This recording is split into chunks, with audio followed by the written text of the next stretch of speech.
Alright, so in the previous class we practiced questions on standard deviations, correcting the incorrect values of standard deviations, mean deviations, combined standard deviation. Now we will move towards another important point. So in standard deviation,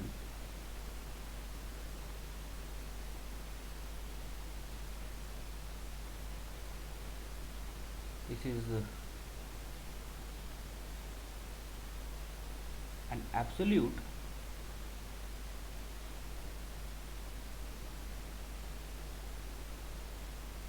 measure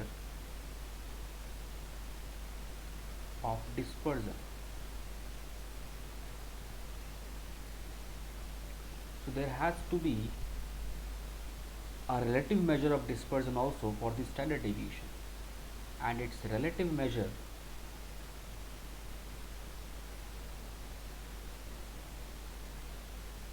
is called as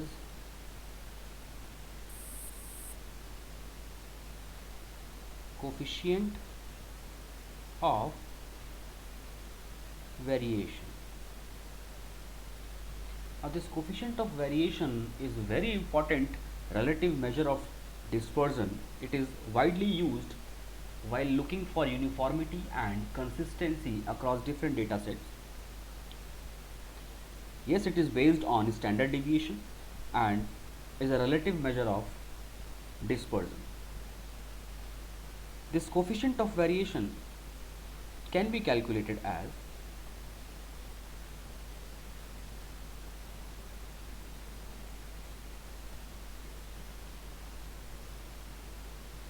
standard deviation divided by mean multiplied by 100, and you may rewrite it as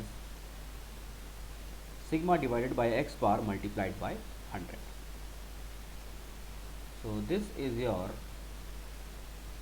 coefficient of variation.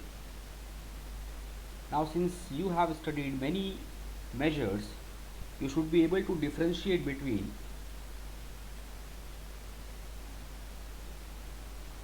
variance, coefficient of variation, and there is another term which you will study later, which is covariance. So why I am writing these three things together? Because students gets confused between these three terms. So we have studied this variance, which is the square of standard deviation. We have studied this coefficient of variation, which is sigma divided by x bar multiplied by 100, and this we are going to study in the near future. Now this, since this coefficient of variation is a relative variant which is expressed in percentage, this coefficient of variation is widely used to compare the variability, to compare the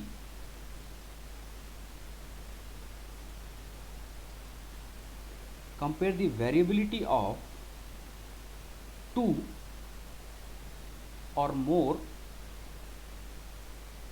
data sets. You will find that whenever there is a question of comparing two data sets in terms of their variability, we always refer to this coefficient of variation measure of dispersion. And one more thing, if you do not express it in the form of in the percentage form, then this will be coefficient of standard deviation, which can be written as, so it is not very important because we are going to use coefficient of variation all the time, but still let us see that coefficient of standard deviation is nothing but standard deviation divided by mean. And when this coefficient of standard deviation is expressed in percentage, this become your coefficient of variation.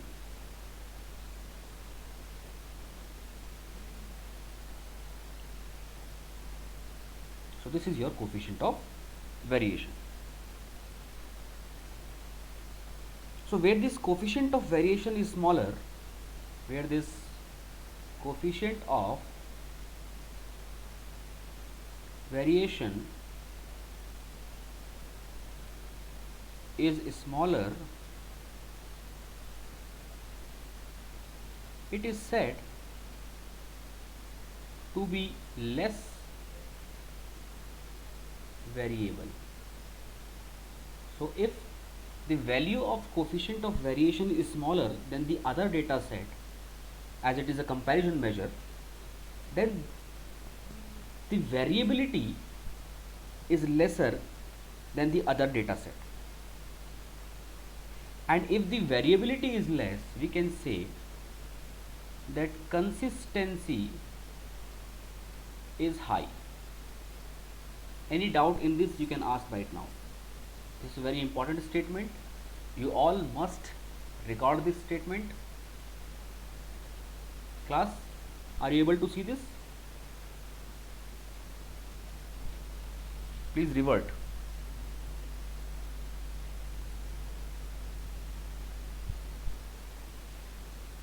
Class, are we connected?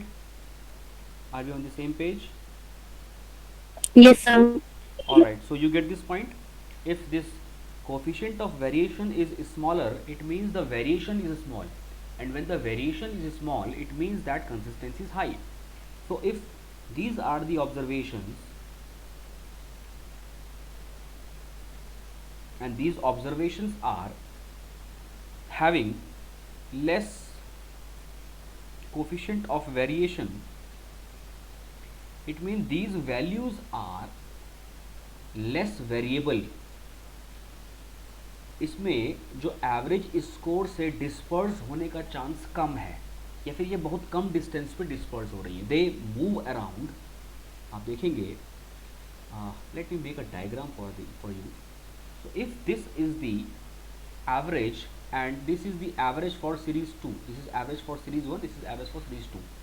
The observations are here. These are the observations. These dots, these points are the observations. And you can see that all these observations are moving around, are close to this star, which is the average. So this is less variable series. But in this type 2, we see that this central value is here, and one observation is here, one is here, third one is here, fourth one is here, fifth one is here. So we can see that the values are highly dispersed, the variation is higher, so the coefficient of variation will be higher. So this is less consistent than this one. So if I want to predict another observation here, then I'll say that since all these observations are moving in this particular radius, the upcoming observation will also fall under the same line. But in this, it is very difficult to forecast. So this is about consistency. Now, consistency should not be confused with betterness. So it doesn't mean that consistent is better. Okay, let me give you an example. There is a cricket team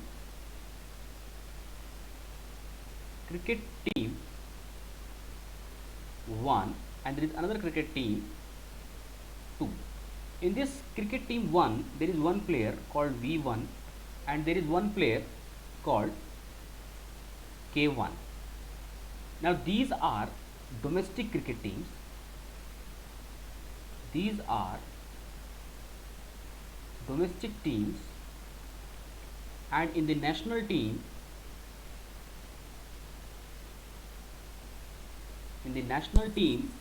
one place is vacant.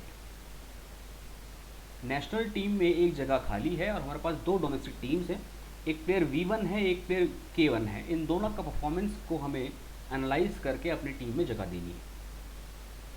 This V1 is sometimes is last 5 matches has scored 90, 95, 88, 91, 81, and this K1, this has scored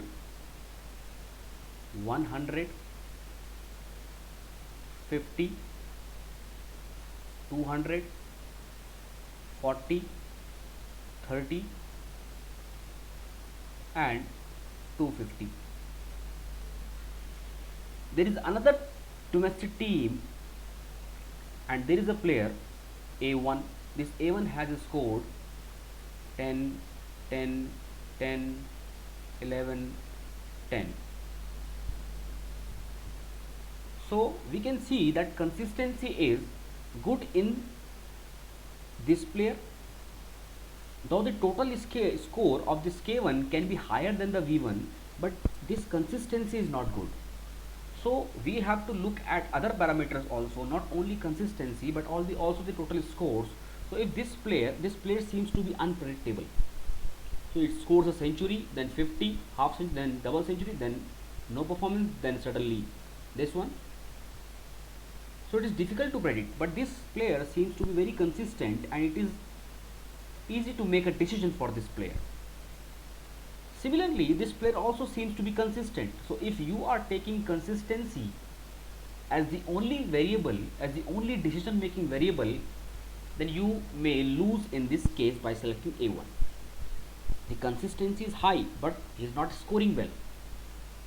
So it means that consistency is not the only measure to move towards the betterment. If you want to improve, we must look at the average score also. The consistency to score average, and that average should be higher if higher is better for your decision. So ये तो क्योंकि run की बात है, runs में तो ज़्यादा होगा तो अच्छा होगा. अगर यही जो है बॉलर हो जाए और इन्होंने ज़्यादा रन दिए, इफ़ इट बिकम्स इकोनॉमी, तब आप बोलेंगे यार ये तो स्कोर एवरेज जो है वो कम होना चाहिए क्योंकि हम नहीं चाहते बॉलर की इकोनॉमी इतनी ख़राब हो. अब मुझे यहाँ पर ये सही नज़र आ रहा है, कंसिस्टेंट भी है और कम भी है. This is not consistent but this is very high. So it means your decision will impact which variable you are using for your decision making, which measure you are using for your decision making, and how you are using that measurement. So this was all about your coefficient of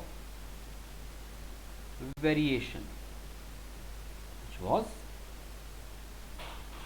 standard deviation divided by mean multiplied by 100. I hope this is clear for you now. Any doubt? No, sir. Alright, so we'll look at some questions first and we'll move step by step. So there is a question for you and you will tell me how we are going to attempt that. Easy question.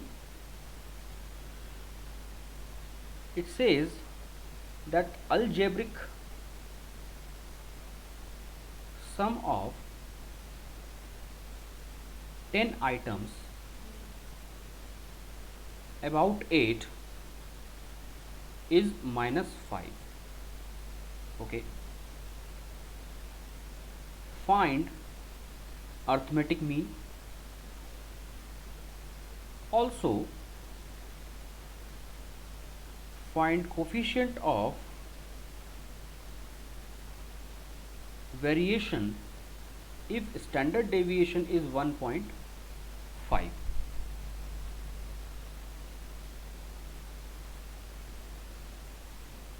Mean निकालना है यहाँ से, ठीक है. algebraic sum of 10 items about 8 is given. So whenever this about 8 about something is given, you must know कि कुछ ना कुछ इसमें assumed वाला कॉन्सेप्ट चल रहा है.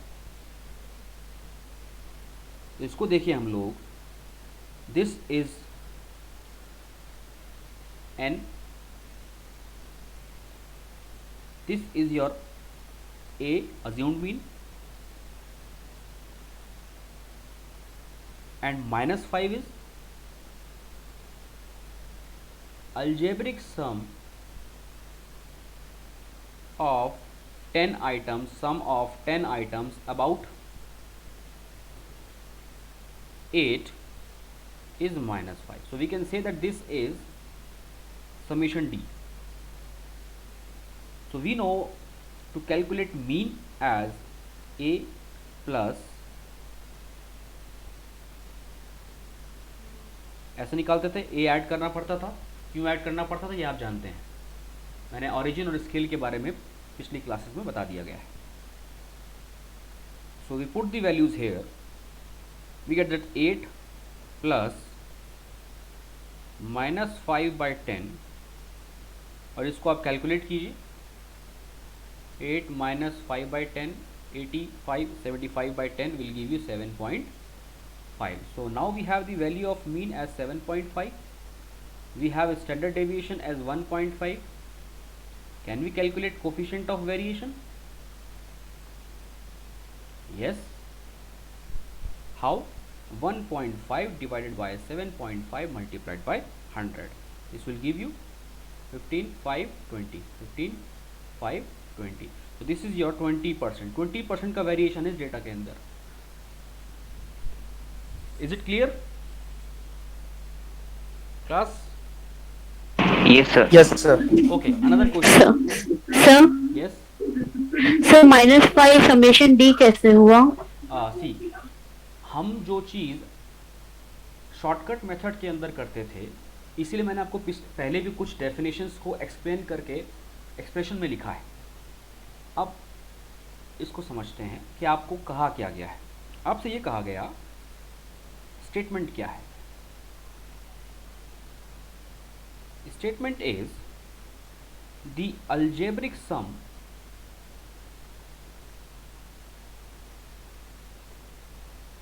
of 10 items about 8 is -5. हमने अबाउट मीन कैलकुलेट करके देखा है, अबाउट मीडियन भी पढ़ा है, और आप यहाँ पर मीन निकालने की बात कर रहे हैं। आपको ये कहा गया है ये अबाउट अज्यूम्ड मीन है। कैसे है? Algebraic sum of 10 items about 8। सो अगर वो x1, x2, x3, x4, x5 ऐसे करते x10 तक हमारे पास है, इन सब का अलजेब्रिक सम तो है, लेकिन not around anything, it is about 8। कोई एक वैल्यू इसमें से हमने 8 चुन ली है, तो ये जो इसका सेंस निकल करके आता है आपके सेंट्रल टेंडेंसी के चैप्टर से, आप देखेंगे कि अबाउट 8 का मतलब क्या है, that every value is getting like this.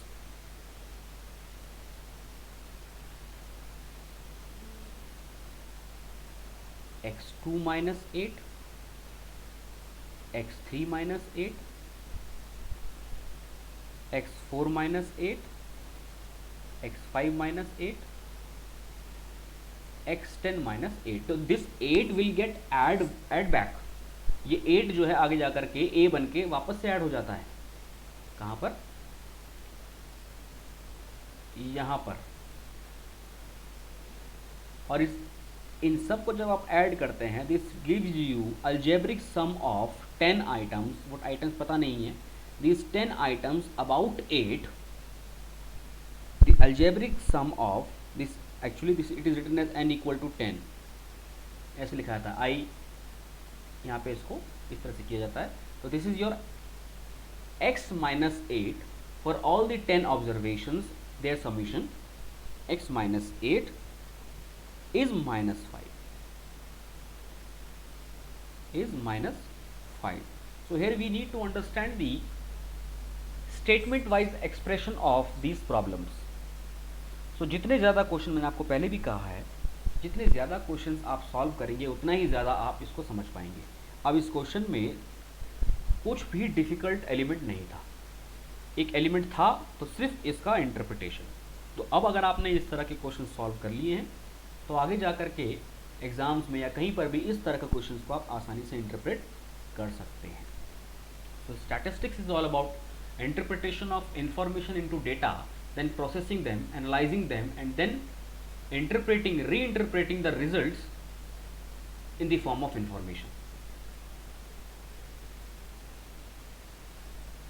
Next question, there are two brands given, brands of bulb. Brands of light bulb. Let me just tell you that these are solved illustrations from your book. I am not diverting from the book, as you have this only source in your home, and you will refer to those illustrations so that you get to know how you attempt those questions. And once we finish the syllabus, once we finish the chapters, we will do some other unsolved questions of the other chapters, other books also. So these are just to develop the understanding. These are some easy questions for the development of understanding how to attempt these questions. So this question talks about brands of light bulb. Say that there are two brands of light bulb, brand 1 and brand 2. Their mean is given 800 hours. This is about life of the bulb, 770 hours, and standard deviation is given 100 hours and 60 hours. It says that calculate a measure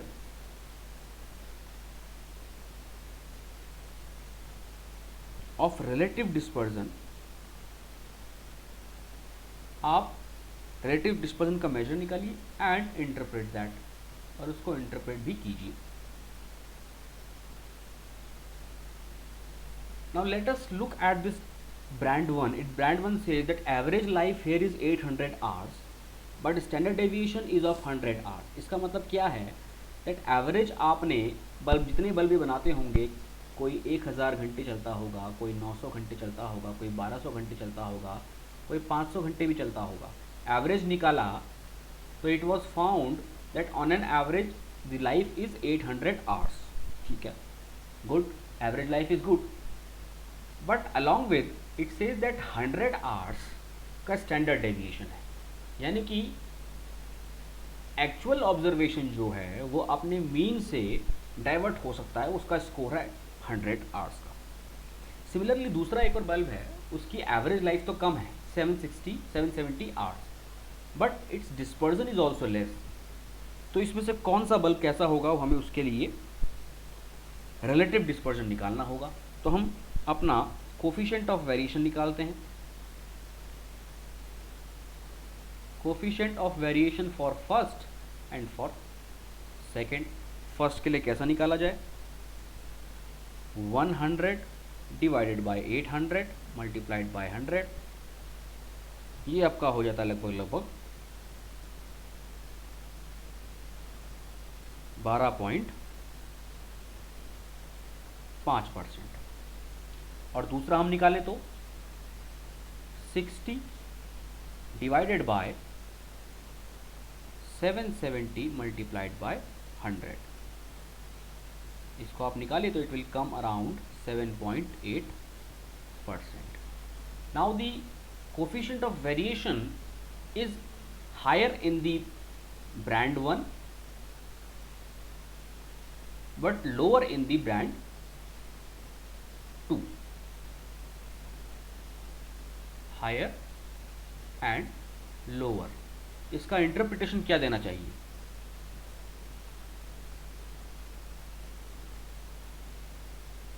brand 2 के बारे में क्या कहना चाहेंगे आप?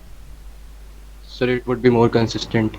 Okay, so if this brand 2 is more consistent than brand 1, it means that if a consumer goes for this brand 2, there are higher chances that the bulb will last longer, and if it goes for the brand 1, it means that there are lesser chances that it will last for longer time. So consistency means the observations are moving around the average item. इसका मतलब ज़्यादा chance है कि आपका इतना bulb चले, इससे ज़्यादा भी चल सकता है, इससे कम भी चल सकता है, लेकिन वो डेविएशन ज़्यादा नहीं होगा. इसमें हम देख रहे हैं कि डेविएशन ज़्यादा है, 12.5%, और 7.8 में बहुत ज़्यादा गैप भी नहीं है. सो आप अपने रिस्क परसेप्शन के हिसाब से डिसीजन ले सकते हैं. आप बोलेंगे कि इसमें डिफरेंस ज़्यादा नहीं है, इसमें 5.3 5.2 के आसपास का डिफरेंस आप देख रहे हैं। इतना डिफरेंस अगर आप ले सकते हैं, इतना रिस्क अगर आप ले सकते हैं, तो you may go for this one, but this data has something to offer you, that is our job. We have some information, we will provide that information. Now it depends on the consumer. ऐसा नहीं है कि brand one के कोई भी buyer नहीं है. Even after having this analysis and this data in mind, in this result in mind, many consumers opt for this because it promise for higher average life. So हो सकता है कि वो आपकी एवरेज लाइफ ज़्यादा हो. रिस्क आपका perception कैसा है, आप रिस्क अवर्स हैं, रिस्क लवर हैं, उस पर डिपेंड करेगा आपका decision. But as a statistician we must present the data and the results. Another question. So weekly wages are given.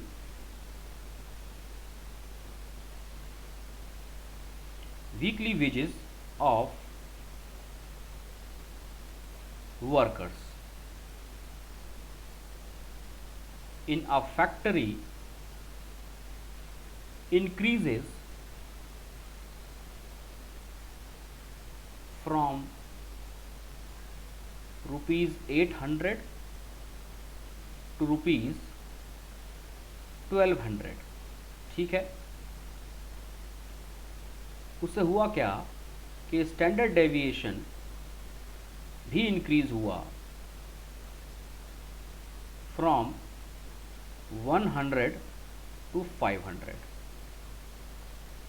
This is in rupees. सवाल ये है,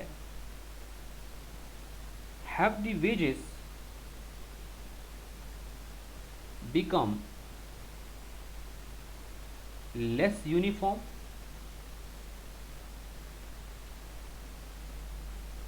आपको उसका जवाब देना है. पहले सवाल को समझ लेते हैं. वीकली वेजेस एक तरह का एवरेज वेज है. क्यों? क्योंकि आपने सारे वर्कर्स को मिलाकर उनका वीकली वेज निकाल लिया है. किसी एक वर्कर का नहीं बता रहे हैं आप ये बता रहे हैं कि वेजेस का वीकली जो है हम 800 रुपये खर्च करते थे, अब हम 1200 रुपये खर्च करते हैं. लेकिन इस 800 से 1200 होने के बाद क्या ज़रूरी तो नहीं कि सबका वेज इक्वली बढ़ गया हो. एवरेज बढ़ने का मतलब ये भी हो सकता है कि हो सकता है टॉप मैनेजमेंट का ही बड़ा हो बस, या फिर सिर्फ मिडिल मैनेजमेंट का ही बड़ा हो, या कोई नया हायरार्की हो, सबका तो नहीं बड़ा होगा. इसी वजह से कहता है कि स्टैंडर्ड डेविएशन भी बढ़ गया, जो 100 से लेकर 500 हो गया. अब as a social scientist you are required to find out the uniformity in the wage system in this particular factory. आपको ये देखना है कि कितना यूनिफॉर्म ये हो, या क्या आपने और भी ज़्यादा इसको डिस्टर्ब कर दिया, या फिर थोड़ी सी यूनिफॉर्मिटी आई है. यानी कि क्या आपने उन वर्कर्स को वेजेस देना शुरू किया जिनको आप पहले कम देते थे, उनको आप एवरेज के इक्वल लेकर के आ रहे हैं कि जो बड़ा हुआ आइटम है किसको गया है. तो you need to find out whether the wages have become lesser uniform और high uniform after the increase. इसको फटाफट कैलकुलेट करके बताइए मुझे. 2 सिनेरियो हैं, बिफोर एंड आफ्टर. तो 2 कॉलम बना लीजिए टेबल में, बिफोर आफ्टर. बिफोर में मीन आपका 800 था, स्टैंडर्ड डेविएशन आपका 100 था. यहाँ पर अब जो है 1200 हुआ वेज और स्टैंडर्ड डेविएशन हो गया 500.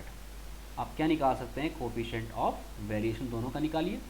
100/800 into 100 and 500 divided by 1200 into 100. निकाल के बताइए कितना है ये. सर फर्स्ट वाला 12.5. फाइन. सेकंड वाला 41.66. बताइए क्या कहा जाए, इंटरप्रिटेशन क्या होगी?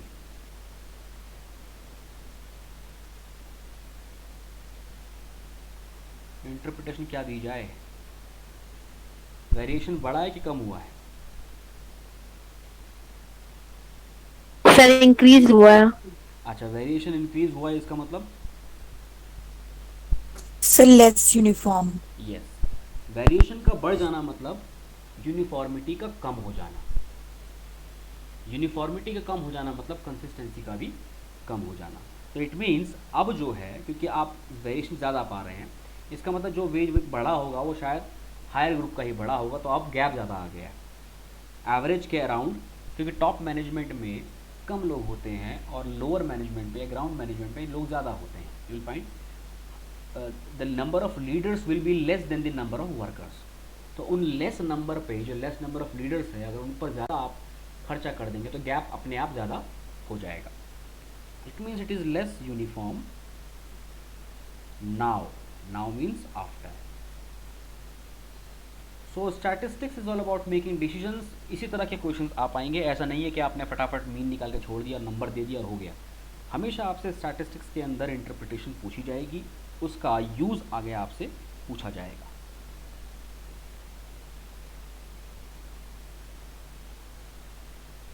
अनदर क्वेश्चन, इस क्वेश्चन को आप लोग अटेम्प्ट करेंगे। I give you 5-10 minutes. So the question says average runs scored by 3 batsman. 3 batsman ने एवरेज स्कोर उसका दे दिया गया। A, B and C are 50, 48 and 12। ये 3 का एवरेज स्कोर दे दिया गया है, रिस्पेक्टिवली है, मान के चलिएगा। And standard deviation of runs भी गिवन है, are 15, 12 and 2 respectively. You need to find out who is the highest run getter, highest run getter कौन है। Assuming each one of them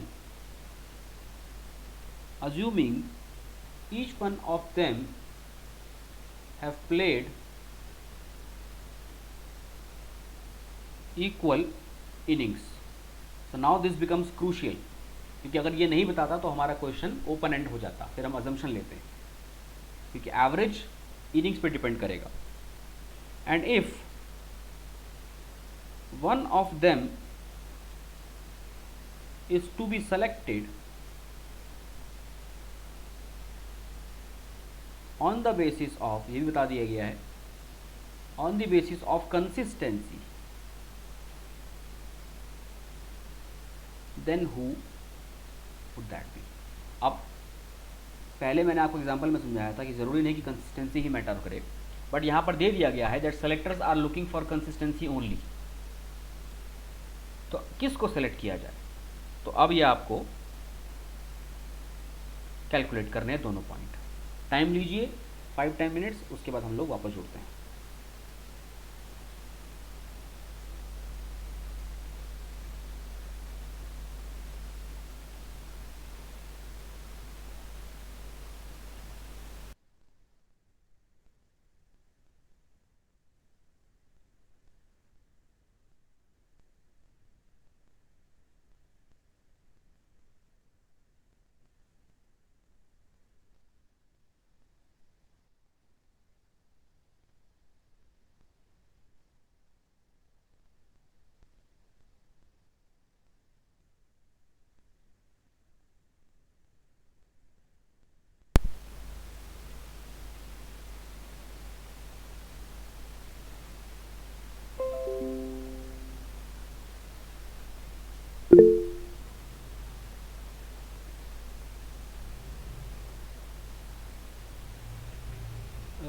This is an easy one.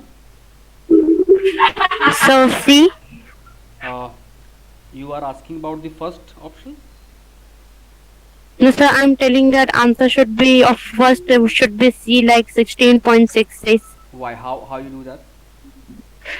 So I guess because its consistency is least, so it means that variation must be high. So he must be the highest run getter. No, run getter means since all of them have played equal number of innings, we need to find out the total number of runs made by the highest run getter. I mean the player who has scored the highest run. So if suppose they have played 10 innings, देखते हैं यहाँ पर ए का mean आपको दिया हुआ है 50, B player का मीन भी आपको स्कोर दिया गया है 48, सी प्लेयर का मीन भी आपको दिया गया है 12. बिल्कुल ऐसे ही आपको ए का स्टैंडर्ड डेविएशन गिवन है, बी का स्टैंडर्ड डेविएशन और सी का भी गिवन है 15, 12 and 2. Now if they have played 10 innings तो इसने कितना स्कोर किया होगा? 50 इंटू 10 500, इसने 480, इसने 120. तो हाई क्योंकि इक्वल नंबर ऑफ इनिंग पे किया है तो हाईएस्ट रन किसने स्कोर किया है? हाईएस्ट रन गेटर तो यही है. Why? Because the average score is highest and it says that the value of n is equal. अगर एन अलग अलग होता, इसने 10 किया होता, इसने 12 खेला होता, इसने 100 मैच खेले होते तो इसका स्कोर ज़्यादा होता. तो अब मैं अगर इसको एन भी कह दूँ तो भी इसका स्कोर हो जाएगा 50n, 48n, 12n. Since n these are equal तो हायर कौन है इनमें से? ये है ना. इसका मतलब ए ने सबसे ज़्यादा रन मारे हैं, सबसे ज़्यादा रन स्कोर किया है ए ने. अब कंसिस्टेंसी की बात करेंगे तो आपको फिर से अपना कोफिशिएंट ऑफ वेरिएशन निकालना पड़ेगा and you'll see that C, now your answer will be correct because this C is offering the minimum variation. और सिर्फ कंसिस्टेंसी की ही बात हो तो आइए सबका हम लोग कोवेरियंस निकाल लेते हैं. ए का, बी का और सी का कोवेरियंस कैसे निकाला जाएगा? 15 by 50 into 100, 12 by 48 into 100. सी का सबसे कम वेरिएशन है लेकिन वो स्कोर भी तो बहुत कम कर रहा है. उससे देखिए यही your logic is correct but the programming says, the question says, the selector says that we are looking for consistency only. अगर क्वेश्चन में ही कह देता कि आपको कंसिस्टेंसी के अलावा कुछ और भी देखना है which you will learn later in the statistics, जो आप हायर में पढ़ेंगे स्टैटिस्टिक्स में, कि कैसे हम लोग वो वेरिएबल्स जो डिसीजन मेकिंग है जब उनके नंबर्स बढ़ा देते हैं तो कैसे हम लोग डिसीजन लेते हैं. अभी तो आसान है, सिर्फ आपको कंसिस्टेंसी देखनी है. मैंने आपको अपने एग्जाम्पल में भी समझाया था कि कंसिस्टेंसी के अलावा भी वेरिएबल्स हो सकते हैं but at this place we are concerned about consistency only. Why? Because the examiner has asked you that if one of them is to be selected on the basis of consistency, on the basis of consistency only, then आप सिर्फ C का ही selection उसमें करेंगे सिर्फ consistency के basis पर. अब इसको बोल देगा कंसिस्टेंसी एंड परफॉर्मेंस, तो फिर आपको देखना पड़ेगा कि कौन फिर इसमें इसके बाद कौन है जो ज़्यादा कंसिस्टेंट है और स्कोर भी अच्छा कर रहा है. 48 close to 50 and consistency here is कितना है? इसका वेरिएशन निकाला आप लोगों ने? ए का 30, ए का 30 ठीक है 30 एंड सर सी का 16.66. ओके. तो सिर्फ कंसिस्टेंसी के बेस पे जाएंगे तो सी विल बी सिलेक्टेड. और परफॉर्मेंस देखिए तो हम कहेंगे कि बी जो है ए से थोड़ा ज़्यादा कंसिस्टेंट है और स्कोर में ज़्यादा फर्क नहीं है तो मैं बी को सेलेक्ट कर लूँगा. लेकिन ये अभी भी फाइनल इसमें नहीं किया जाएगा. हम लोग सिर्फ एक ही डिसीजन मेकिंग वेरिएबल को लेकर चल रहे हैं. There is only one limitation of consistency. Consistency is higher in the case of C. आप बताएंगे उसको you work like a robot है, you work like a programming. आप जैसे इंटेलिजेंस, आर्टिफिशियल इंटेलिजेंस में भी होता है, अगर हम वहाँ पर सिर्फ कंसिस्टेंसी का फिल्टर लगा लेंगे तो again and again that will choose C for its consistency. But if we add another validation to the artificial intelligence that no, consistency is not the only factor, there are other factors also, then the logarithm will work and some other player can be chosen out of the given lot. तो इस तरह से आपको इसका decision लेना होगा. Yes sir हम लोग लोएस्ट कंसिस्टेंसी वाले को क्यों ले रहे हो? उसका तो 16.66 है सबसे कम. इसका मतलब वेरिएशन बहुत हाई होगा तो वेरिएशन हाई वालों को क्यों ले रहे हैं? वेरिएशन कहाँ हाई होगा? If consistency, so this is coefficient of variation. Coefficient of variation is lower In C, when variation is lower, it means uniformity is good, it means consistency is good. समझ रहे हैं? देखिए, Yes sir, yes sir, आप got it. थोड़ा सा confuse हो रही है. वेरिएशन बढ़ता है तो कंसिस्टेंसी कम होती है, ठीक है. वेरिएशन घटेगा तो कंसिस्टेंसी इंप्रूव होगी. That's how it. Yes sir, got it. Thank you. Alright. So this is coefficient of variation, not coefficient of consistency. Fine? Because we are looking for the variation. आप variation पढ़ लीजिए तो अपने आप consistency आप पढ़ लेंगे. Next. Okay, so there will be many questions. अभी तक हमने देखा कि हमें स्टैंडर्ड डेविएशन गिवन है, हमें मीन गिवन है. इस पर और भी डिफिकल्ट क्वेश्चन बनाए जाते हैं जिसमें आपको खुद ही जो है मीन कैलकुलेट करना होगा, खुद ही स्टैंडर्ड डेविएशन कैलकुलेट करना होगा. तो उसके बेसिस पर आपका क्वेश्चन जो है और लेंथी होता चला जाता है और भी तरह के आपको डिसीजंस में लेने को होते हैं. तो एक क्वेश्चन मैं आपको दे रहा हूँ जो आपको अपने घर पे ही करना है. देखते हैं, आप ये एक काइंड ऑफ होमवर्क इसको समझिए. A purchasing agent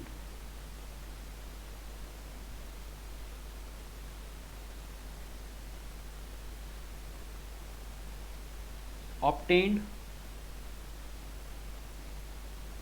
samples of lamps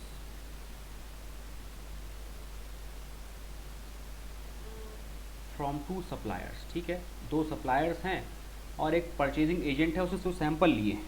जब भी आप बिजनेस स्टार्ट करने जाते हैं, आप एक्सचेंज में जाते हैं, तो आप होलसेलर से एक सैंपल ले लेते हैं ये पता करने के लिए कौन सा अच्छा लैंप रहने वाला है. ठीक है, और उसने उन सैंपल्स को टेस्ट किया और कुछ डेटा रिकॉर्ड किया. वो डेटा क्या है? Length of life. बल्ब की लाइफ को आप आवर्स में देखते हैं. अब सैंपल्स फ्रॉम, कहाँ कहाँ से सैंपल्स लिए हैं? ए से लिए और बी से लिए, दोनों जो है सप्लायर है. तो क्या पाया? दैट 700 से लेकर 900 आवर्स तक चले इसके 10 लैंप. 900 से लेकर 1100 तक चले इसके 16 लैंप. 1100 से लेकर 1300 तक चले इसके 26 लैंप. और 1300 से 1500 तक चले इसके 1500 तक चले इसके 8 लैंप. सिमिलरली इसके 3, इसके 42, इसके 12, इसके 3. तो अभी ये सैम्पलिंग हमें ऑलरेडी करके दी गई है. ऐसा भी हो सकता है कि आपसे कहा जाए इसको पहले आप इंटरवल्स में लेकर के आइए, उसके बाद डिफाइन कीजिए. ठीक है, चलिए अब आपसे सवाल पूछा जाता है, विच companies lamps, which suppliers lamps have greater life. ठीक है जी. Now which suppliers lamps are more uniform? यानी कि यूनिफॉर्मिटी की बात भी कर रहा है और हायर लाइफ की बात भी कर रहा है, ग्रेटर लाइफ की बात भी कर रहा है. तो ये कुछ ऐसा ही है कि जो हमने हाईएस्ट रन गेटर को देखा था, हमने टोटल निकाला था. यहाँ पर भी ग्रेटर लाइफ निकालनी है, किसकी लाइफ ज़्यादा है. तो आप सैंपल को मल्टीप्लाई कर देंगे इससे, यानी कि आप जो आप सिग्मा निकालते हैं वहाँ से आपका निकल करके आ जाएगा. ये मीन निकाल लीजिए, यहाँ से मीन निकालेंगे तो मीन भी आपका जो है ग्रेटर लाइफ को डिफाइन कर देगा. तो ग्रेटर लाइफ आपका जो मीन है वो डिफाइन कर देगा. और ये आप जानते हैं आपका कोफिशिएंट ऑफ वेरिएशन भी डिफाइन कर देगा. तो अब करना कुछ नहीं है, आपको इनका कैलकुलेशन करना है और अपने आंसर को इंटरप्रेट करना है उसी टर्म में, उसी लैंग्वेज में जिस लैंग्वेज में आपको ये बताया गया है. इसमें बहुत सारे क्वेश्चंस आप पाएंगे और एक छोटी सी क्लास हमारी इसके ऊपर और रहती है जिसमें हम कुछ और क्वेश्चंस भी करेंगे और कुछ प्रॉपर्टीज़ को देखेंगे जो mathematical properties of standard deviation के नाम से आप पढ़ेंगे. So in the next class we will do practice plus mathematical properties. Of standard deviation. Standard deviation की मैथमेटिकल प्रॉपर्टीज़ को हम लोग करेंगे, ये हमारी होगी नेक्स्ट क्लास। तब तक के लिए आप लोग प्रैक्टिस